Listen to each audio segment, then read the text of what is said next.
الحمد لله وكفى وسلام على عباده الذين اصطفى أما بعد فأعوذ بالله من الشيطان الرجيم بسم الله الرحمن الرحيم وإذ قال لقمان لابنه وهو يعظه يا بني لا تشرك بالله إن الشرك لظلم عظيم صدق الله العظيم. برادری محترم و معزز سامعین، سورہ لقمان کی ایک چھوٹی سی آیت جو تلاوت کی گئی ہے، اس تلاوت میں حضرت لقمان حکیم کی نصیحت کا تذکرہ ہے. حضرت لقمان حکیم حضرت داؤد علیہ السلام کے زمانے میں قاضی القضات تھے، اپنے زمانے کے قاضی تھے. حضرت داؤد علیہ السلام کو جب اللہ تعالیٰ نے نبوت سے سرفراز فرمایا تو انہوں نے اپنے قضا کے عہدے سے علیحدگی اختیار کی. انہوں نے ان سے پوچھا گیا بھائی آپ نے ایسا کیوں کیا؟ تو انہوں نے کہا کہ نبی کے رہتے ہوئے غیر نبی کوئی فتویٰ دے یہ جائز نہیں ہے. اس کی وجہ سے انہوں نے علیحدگی اختیار کر لی. لیکن ان کی حکمت اور دانائی کی باتیں بہت مشہور ہیں اور اس کی شہرت کا اور اس کی اہمیت کا اندازہ اس سے لگایا جا سکتا ہے کہ اللہ تعالیٰ نے خود قرآن میں ان کی بہت ساری نصیحتوں کا تذکرہ فرمایا ہے. چنانچہ اس کے اوپر مستقل علماء نے کتابیں بھی لکھی. ایک کتاب فارسی زبان میں شائع ہوئی تھی، صد پند سود مند 100 نفع بخش نصیحتیں. اس طریقے سے حضرت لقمان نے کل ایک قول کے مطابق 4000 اور دوسرے قول کے مطابق 7000 نصیحتیں انہوں نے کی، جن کی مستقل کتابیں بھی جن کے اوپر لکھی گئی ہیں. لیکن علماء نے ان 7000 نصیحتوں میں کا خلاصہ اور نچوڑ 4 نصیحتوں کے اندر بیان فرمایا ہے. 4 نصیحتوں میں انہوں نے فرمایا کہ احفظ 40 فی 40، تم 4 نصیحت کو کا اہتمام کر لو، 4 موقع پر 4 چیزوں کی حفاظت کر لو، دنیا میں بھی کامیاب اور آخرت میں بھی کامیاب. کوشش کریں گے کہ مختصر سے وقت میں اس 4 نصیحتوں کے بارے میں کچھ تفصیل آپ کے سامنے رکھنے کی کوشش کریں گے. اللہ تعالی ہمیں بھی اس پر عمل کی توفیق عطا فرمائے اور آپ حضرات کو بھی. چنانچہ انہوں نے سب سے پہلی نصیحت کی کہ احفظ عینیک فی بیوت الناس. اس وقت کہ تم جب لوگوں کے گھروں میں جاؤ اپنی نگاہ کی حفاظت کرو. چونکہ اس زمانہ میں پردے کا اہتمام تھا، جس زمانہ میں یہ انہوں نے بیان فرمایا. عورتیں اپنے گھروں سے بلا شدید ضرورت کے باہر نہیں نکلتی تھی. اس وجہ سے بے پردگی کا احتمال گھر کے باہر تو ہو ہی نہیں سکتا تھا. اس وجہ سے اس زمانے کے حالات کے اعتبار سے فرمایا کہ جب کسی کے گھر میں جاؤ تو اپنی نگاہ کی حفاظت کر لو. اس وجہ سے کہ یہ نگاہ جو ہے انسان کی، یہ ابلیس کے تیروں میں سے سب سے خطرناک تیر ہے، سب سے مہلک تیر ہے. پوائزن اس میں بھرا ہوا ہے اور شیطان اسی تیر کے ذریعے سے انسان کو اپنے پھندے میں پھنساتا ہے اور گمراہ کرتا ہے.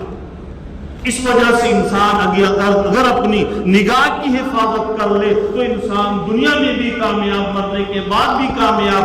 اور اگر نگاہ کی حفاظت نہیں ہو سکی تو بڑے بڑے متقی کو بھی انسان یہ شیطان جو ہے ایمان سے محروم کرنے پر مجبور کر دیتا ہے.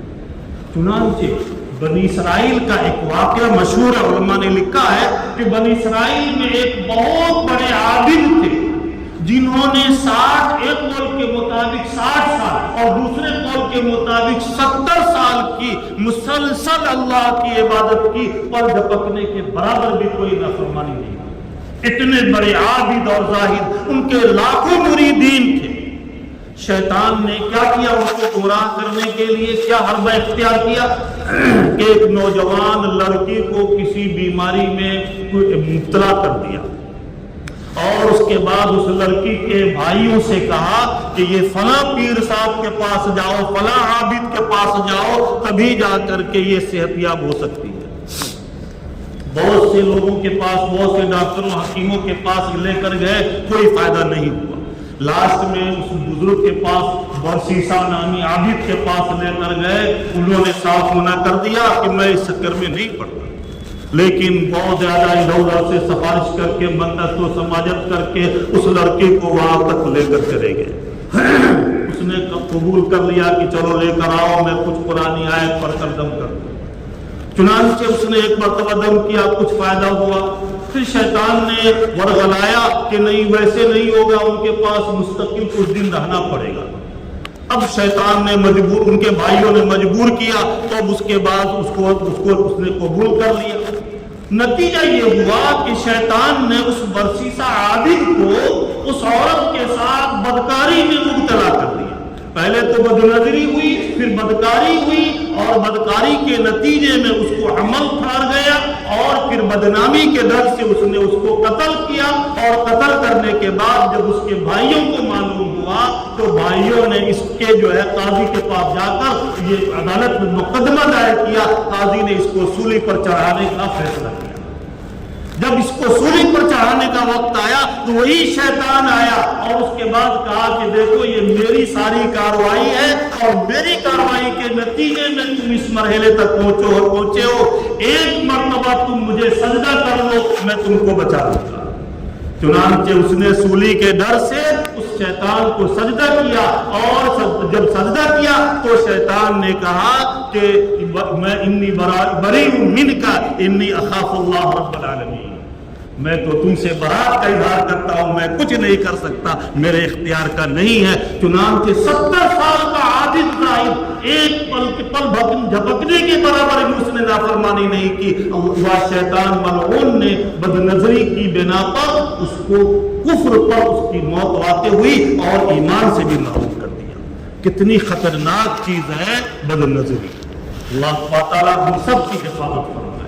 اسی وجہ سے اس کی بہت زیادہ تاکید کی گئی ہے۔ اس کے برخلاف انسان اگر اپنی نظر کی حفاظت کر لے تو اللہ تعالیٰ نے اس کے اوپر بے شمار اجر و انعام کا وعدہ رکھا۔ نظر کی، اور یہ بھی یاد رکھیں کہ بد نظری ہو یا کوئی بھی معصیت، کوئی بھی گناہ ہو، یہ ایک ایسا قرض ہے جس کو اپنے خاندان کی، گھر کی عورتوں کے ذریعے سے اس کا قرض چکانا پڑتا ہے، اور نقد اللہ تعالیٰ نے اس کا ثمرہ اللہ تعالیٰ اس کا دکھلا دیتے ہیں۔ چنانچہ بخارا کے ایک بہت بڑے جو سونار کا واقعہ لکھا ہے، بہت بڑا متقی پرہیزگار انسان تھا، سونے کے زیورات کی دکان تھی۔ اس کے پاس چند نوجوان لڑکیاں آئیں کہ بھائی ہم کو سونے کی چوڑی لینا ہے۔ چنانچہ اس نے چوڑی خریدا، لیکن چوڑی اس کے ہاتھ میں نہیں جا رہی تھی، تو اس نے سونار سے کہا کہ آپ مجھے پہنا دیں۔ اس سونار نے اس نوجوان لڑکی کے ہاتھ کو شہوت کے ساتھ چھوا، جس کے چنانچہ اور شہوت کے ساتھ چھوا، اور اس کے بعد اس کو چوڑی پہنا دیا۔ ادھر جب گھر پہنچا، گھر پہنچتے ہی جب شام کے ٹائم میں گھر گیا تو اس کی بیوی زار و قطار رونے لگی۔ شوہر نے پوچھا بھائی کیا بات ہے بتاؤ تو، لیکن جتنا ہی شوہر پوچھ رہا ہے اتنا ہی زیادہ وہ روتی جا رہی ہے۔ اس نے پوچھا بھائی کیا بات ہے، آخر تم بتاؤ تو کیوں رو رہی ہے؟ اس نے کہا کہ ہمارے گھر کا ایک ملازم جو 30 سال سے گھر پر ملازمت کرتا ہے، اور آج تک کبھی اس نے بری نظر سے ہماری طرف نہیں دیکھا، لیکن آج سامان لے کر تھیلا بڑھاتے ہوئے اس نے شہوت کے ساتھ شرارت بھری نگاہ سے دیکھا اور میرے ہاتھ کو شرارت کے ساتھ انداز میں دبا دیا۔ یہ سن کر کے شوہر رونے لگا۔ اب شوہر بیوی کرے گی تو آپ کیوں رو رہے ہیں؟ کہا تمہارا قصور نہیں، قصور میرا ہے۔ کہا کیا بات ہے بتائیے تو۔ کافی دیر رونے کے بعد شوہر نے بتلایا کہ آج میں نے چونکہ ایک نوجوان لڑکی کے ہاتھ کو شہوت کے ساتھ دبایا تھا، اللہ تعالیٰ نے نقد سزا دیا، اور تمہارے ہاتھ کو اس ملازم نے جو کبھی بھی غلط نگاہ سے نہیں دیکھا تھا، اس ملازم نے تمہارے ہاتھ کو شہوت کے ساتھ دبایا۔ معلوم ہوا کہ اگر دنیا میں ہم کسی کے ساتھ برا سلوک کریں گے، بد نظری کریں گے، ان کے ساتھ بدکاری کریں گے، اللہ تو اس یہ ایک ایسا قرض ہے جس قرض کو میرے گھر کی عورتوں میں سے کسی کو چکانا پڑے گا۔ اللہ تعالیٰ دنیا میں ہی دکھلا دیتے ہیں۔ اس وجہ سے ہمیں اور آپ کو بہت محتاط رہنے کی ضرورت ہے۔ چنانچہ آگے لکھا ہے علماء نے کہ اس واقعی جو ہے سنار نے توبہ کیا کہ آج سے ہم توبہ کرتے ہیں کہ کبھی بھی کسی عورت کو بری نگاہ سے نہیں دیکھیں گے۔ کل ہو کر کے وہی لڑکا، وہی ملازم آیا اور اس کے بعد آ کر کے معذرت کرنے لگا، ہاتھ جوڑ کر کے منت سے معذرت کرنے لگا کہ معاف کر دیجیے گا، مجھے شیطان نے بہکایا ورغلایا اور ہم نے شہوت کے ساتھ آپ کے ہاتھ کو چھو لیا۔ ہم آج سے توبہ کرتے ہیں کہ آپ ہی نہیں، ہم کسی دوسری اجنبی عورت کے اوپر نگاہ نہیں ڈالیں گے۔ دیکھیے فوراً توبہ کا اثر کیا ظاہر ہوا۔ ادھر توبہ کیا اللہ تعالیٰ نے، فوراً اس ملازم کے دل میں بھی توبہ کی توفیق۔ تو معلوم ہوا کہ نگاہ کی حفاظت کا اثر فوری طور پر اللہ تعالیٰ دکھلا دیتے۔ اسی نوعیت کا ایک واقعہ کہ اگر انسان اپنی حفاظت کر لے، روایت میں آتا ہے کہ اگر کوئی خوبصورت نوجوان عورت کسی کو اپنی بدکاری کی دعوت دے اور کوئی معنی موجود نہ ہو، اس کے باوجود وہ اللہ کے خوف سے وہ بچ جائے اور اللہ کے خوف سے وہ گناہ سے رک جائے، اللہ تعالیٰ نے ایسے نوجوان کے لیے اور ایسے شخص کے لیے جنت کا وعدہ فرمایا ہے۔ چنانچہ شاہ عبدالعزیز صاحب محدث دہلوی رحمۃ اللہ علیہ کے ایک شاگرد کا واقعہ علماء نے بیان کیا ہے۔ شاگرد کا واقعہ یہ ہے کہ وہ پڑھنے کے لیے جا رہے تھے شاہ صاحب کی مجلس میں، راستے میں ایک عورت نے اس کو دھوکہ دے کر کے بلایا کہ میری والدہ سخت بیمار ہے، تھوڑا آپ دم کر دیجئے، جانکنی کا عالم ہے، دم کر دیجئے۔ چنانچہ وہ نوجوان سیدھا سادہ لڑکا، مدرسہ میں پڑھنے والا، حدیث پڑھنے والا، اس کے دل میں بات رحم آ گیا، وہ گیا اس نوجوان لڑکی کے ساتھ۔ جیسے ہی اس کے گھر میں داخل ہوا، اس لڑکی نے گیٹ پہ تالا لگا دیا اور کہا کہ بھائی آؤ تم میرے ساتھ بدکاری کرو، اگر بدکاری نہیں کرتے ہو تو میں پورے محلے میں شور کر دوں گی، محلے والے آ کر تم کو جو ہے لے جائیں گے، ماریں گے، پیٹیں گے اور پولیس کے حوالے کر دیں گے اور بدنامی ہوگا۔ اب وہ نوجوان پاکی حدیث پڑھنے والا طالب علم بہت گھبرایا کہ کیسے کیا کرے، اپنے ایمان کی حفاظت کیسے کرے۔ چنانچہ اللہ تعالیٰ جب کسی کے دل میں اللہ کا خوف ہو، اللہ تعالیٰ غیب سے اس کے لیے راستے نکال دیتے ہیں۔ چنانچہ اس کے دل میں خیال آیا، اس نے کہا کہ مجھے 2 منٹ کی مہلت دو، میں استنجا کر کے آتا ہوں۔ استنجا کر کے گیا، کرنے کے لیے گیا، لیٹرنگ میں بہت ساری غلاظت و نجاست رکھی ہوئی، اس نے سارے غلاظت و نجاست کو اپنے کپڑے میں، اپنے بدن میں لگا لیا اور باہر نکل کر آیا۔ جب باہر نکل کر آیا اس لڑکی نے کہا ہم کو نہیں معلوم تھا کہ تم اتنے بڑے پاگل انسان ہو اور اتنے بڑے بیوقوف احمق ہو، جاؤ فوراً یہاں سے گھر سے نکل جاؤ۔ اس نے دروازہ کھولا اور باہر وہ نکل کے آیا اور سیدھے جا کر کے مدرسے میں پہنچا، جا کر کے اس نے غسل خانے میں غسل کیا، کپڑا بھی نہیں تھا، اسی کپڑا کو دھلا اور دھل کر کے اسی بھیگے ہوئے کپڑے کو پہن کر درسگاہ میں پہنچا۔ جب درسگاہ میں پہنچا تو حضرت شاہ ولی اللہ صاحب محدث دہلوی رحمۃ اللہ علیہ نے کہا کہ بھائی اتنی تیز خوشبو آج کون لگا کر آیا ہے؟ چنانچہ تمام طلبہ کی نگاہ اسی طالب علم کے اوپر پڑی، اسی کے بدن سے خوشبو آ رہی ہے۔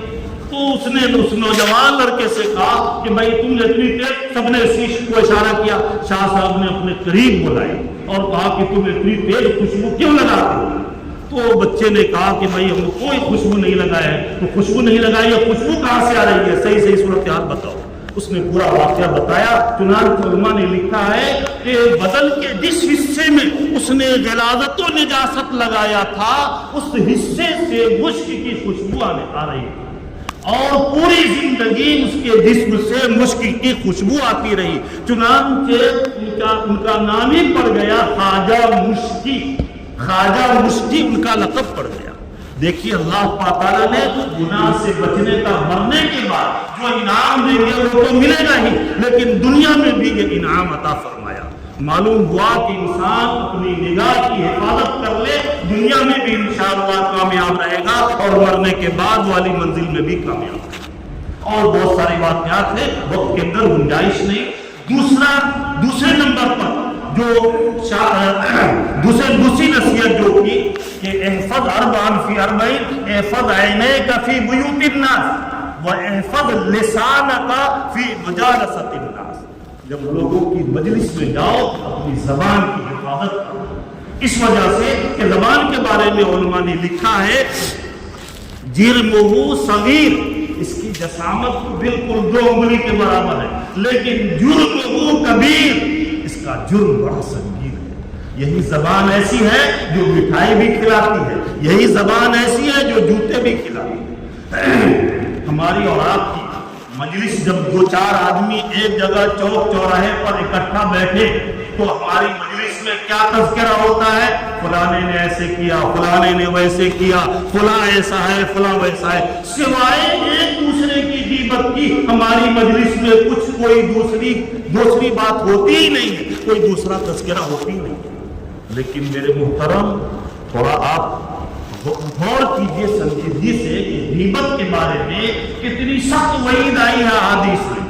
غیبت کو قرآن کے اندر اپنے مردار بھائی کے گوشت کے کھانے کے برابر قرار دیا گیا ہے۔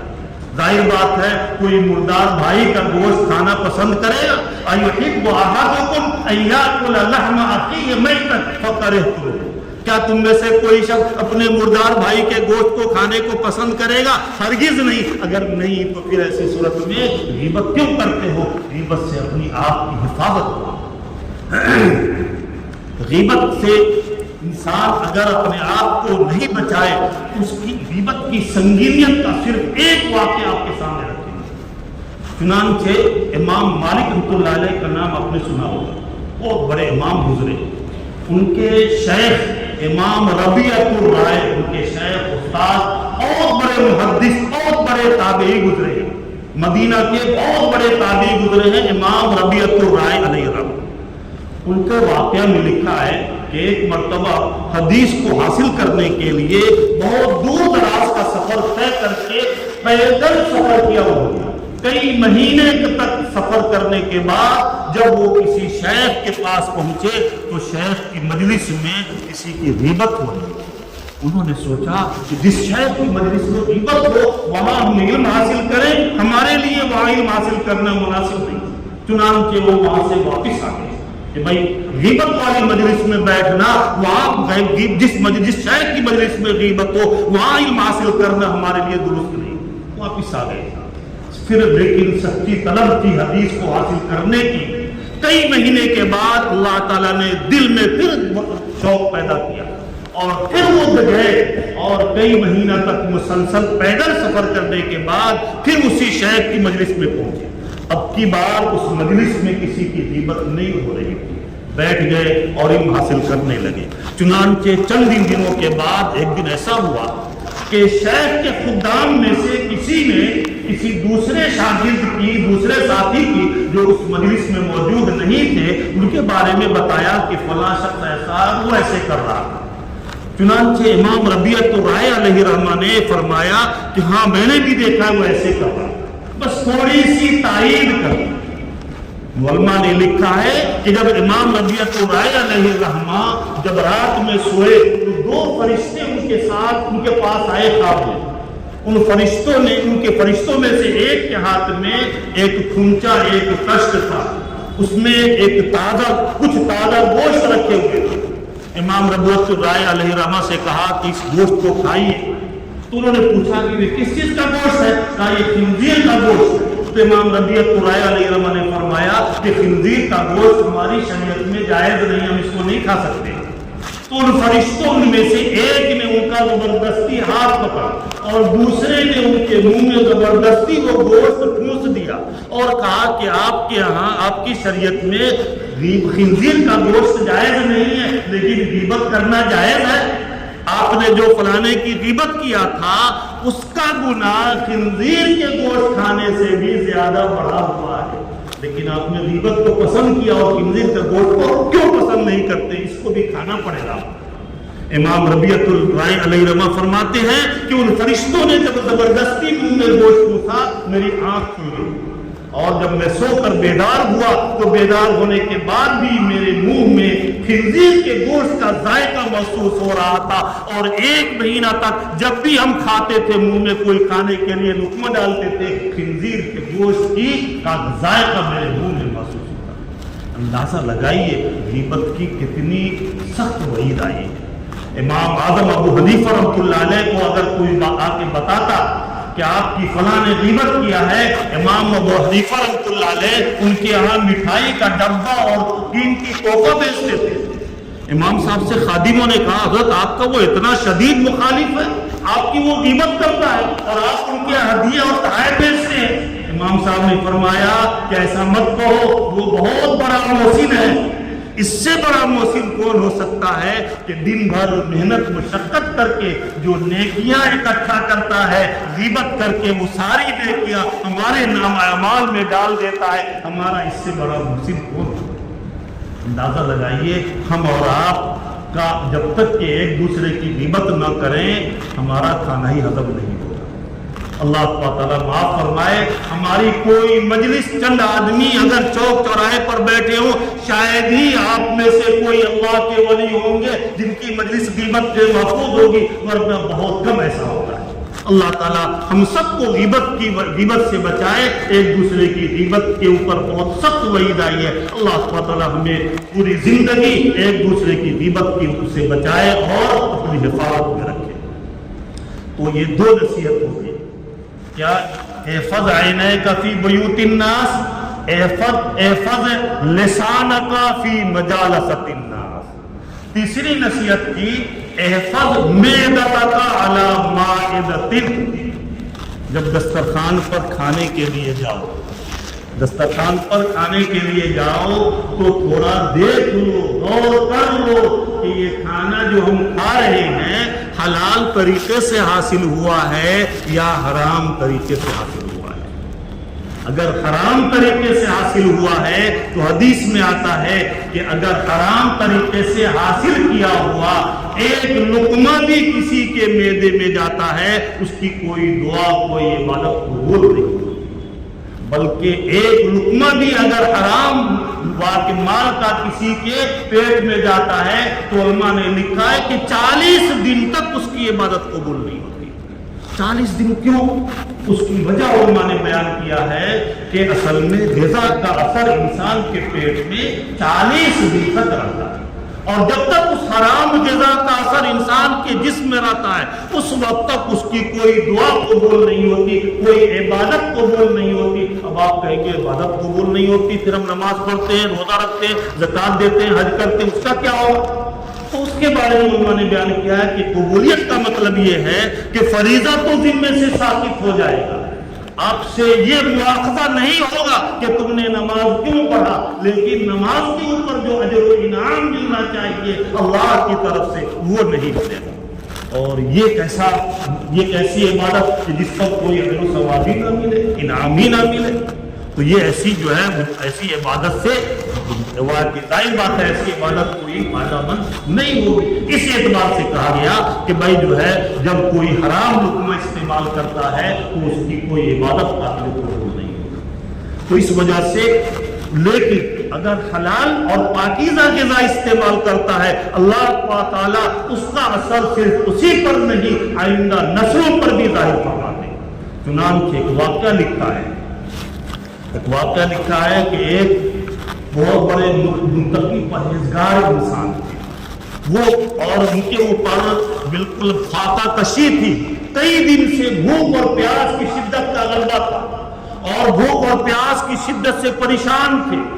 کہیں نہر کے کنارے گزر رہے تھے، چنانچہ نہر میں کہیں ایک جو ہے سیب اگا کے نہر میں جو ہے بہتا ہوا ایک سیب ان کو نظر پڑا، انہوں نے سیب اٹھا لیا اور بھوک کی شدت سے اس کو سیب کو کھا لیا اور پانی پیا، کچھ جان میں جان آئی، لیکن فوراً ان کو احساس ہوا کہ پتہ نہیں یہ سیب کس کا تھا، ہم نے اس کی اجازت کے بغیر سیب کھا لیا، کہیں قیامت کے دن اللہ تعالیٰ مواخذہ نہ فرما دے، پوچھ نہ لے کہ تم نے دوسرے کا سیب بغیر اجازت کے کیسے استعمال کر لیا۔ اس وجہ سے وہ فوراً نہر کے کنارے، نہر کا پانی جس طرف سے بہ کر آ رہا تھا، وہ فوراً کا ذہن گیا کہ ضرور نہر کے کنارے کوئی سیب کا درخت ہوگا۔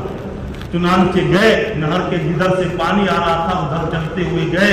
کافی دور جانے کے بعد ایک باغ ان کو سیب کا نظر آیا، اور اس کی سیب کی ٹہنی جو ہے وہ نہر میں جھکی ہوئی تھی۔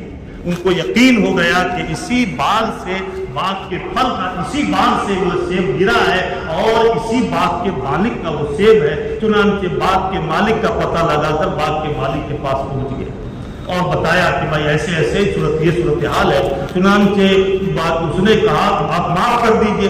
باغ کے مالک نے کہا میں معاف نہیں کر سکتا جب تک کہ تم جو ہے، میری ایک نوجوان لڑکی ہے جو گونگی ہے، باری ہے، لونگی ہے، اپاہج ہے، دنیا کی ساری خامیاں اس کے اندر ہیں، لیکن تم کو اگر تم اس سے نکاح کر لو گے تو پھر میں تم کو معاف کروں گا، اس کے بغیر معاف نہیں کر سکتا۔ اس نے کہا کوئی ایسی شکل ہو کہ بھئی دوسری کو، کہا کہ کوئی دوسری شکل نہیں، بس وہی ایک شکل ہے۔ اس نے کہا کہ پھر ہم کو قیامت کے دن کا ڈر ہے، اس وجہ سے ہم کو جو بھی آپ کہیے ہم کرنے کے لیے تیار ہیں۔ چنانچہ اس سے نکاح کر لیا۔ جب نکاح کیا تو رات میں بیوی کے پاس گیا تو دیکھا بڑی حسین و جمیل اور بالکل تندرست توانا، صحت مند، اور سنتی بھی ہے، دیکھتی بھی ہے۔ صبح میں اپنے خسر سے جا کے بتلایا، کہا کہ اصل میں میری بچی نے کبھی غیر مرد کو دیکھا نہیں، کسی غیر مرد کی اور آواز کو سنا نہیں، اسی طریقے سے کسی ناجائز چیز کی طرف چل کر گئی نہیں، اس وجہ سے میں نے کہا وہ ہماری گونگی اور اپاہج۔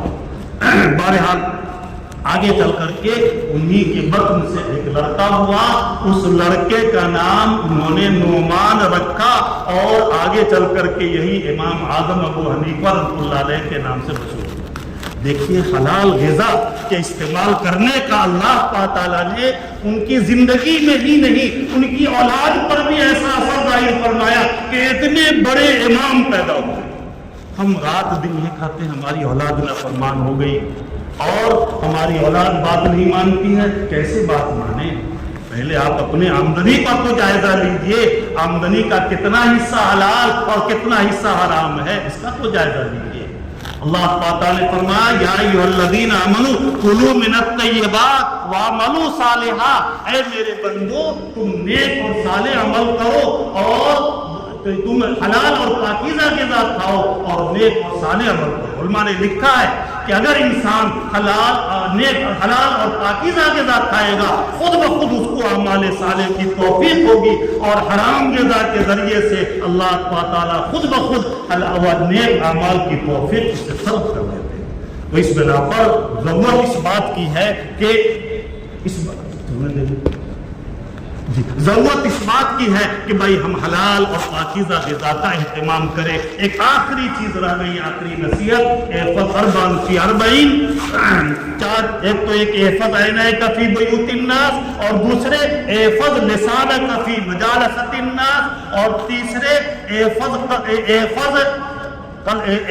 لسانک فی مجالست الناس، احفظ معدتک فی مائدۃ، اور چوتھی چیز رہ گئی ہے احفظ قلبک فی الصلاۃ۔ جب نماز کے لیے کھڑے ہو تو اپنے قلب کا جائزہ لو۔ ہمارا قلب جو ہے دنیا کے کاروبار کی طرف ہے یا نماز کی طرف؟ نماز کی طرف ہم صحیح طور سے خشوع اور خضوع کے ساتھ نماز پڑھ رہے ہیں یا نہیں؟ ہم نماز پڑھتے ہیں، اللہ تعالیٰ نے فرمایا کہ بھائی ان الصلاۃ تنہی عن الفحشاء والمنکر، نماز تو فحش اور بے حیائی کے کاموں سے روکتی ہے۔ ہم نماز پڑھتے ہیں لیکن چوری بھی کرتے ہیں، چغل خوری بھی کرتے ہیں، اور بد نظری بھی کرتے ہیں، سارے گناہ بھی کرتے ہیں۔ آخر اس کی وجہ کیا ہے؟ ایک مختصر سا واقعہ بیان کر کے، 2-3 منٹ ہے نا جی، تو ایک مختصر سا واقعہ بیان کر کے ہم اپنی بات کو پوری کر دیں گے۔ حضرت عمر فاروق رضی اللہ تعالیٰ عنہ کے زمانے کا ایک واقعہ ہے کہ ایک شخص کی نگاہ کسی عورت کے حسن پر پڑ گئی اور وہ اس پر عاشق ہو گیا۔ چنانچہ اس نے اس عورت کے گھر کا چکر لگانا شروع کیا۔ وہ عورت بھی بڑی پارسا تھی، اس نے اپنے شوہر سے بتلایا، شوہر بھی بڑے ہم جیسے جذباتی نہیں تھے، وہ بڑے سنجیدہ مزاج کے تھے۔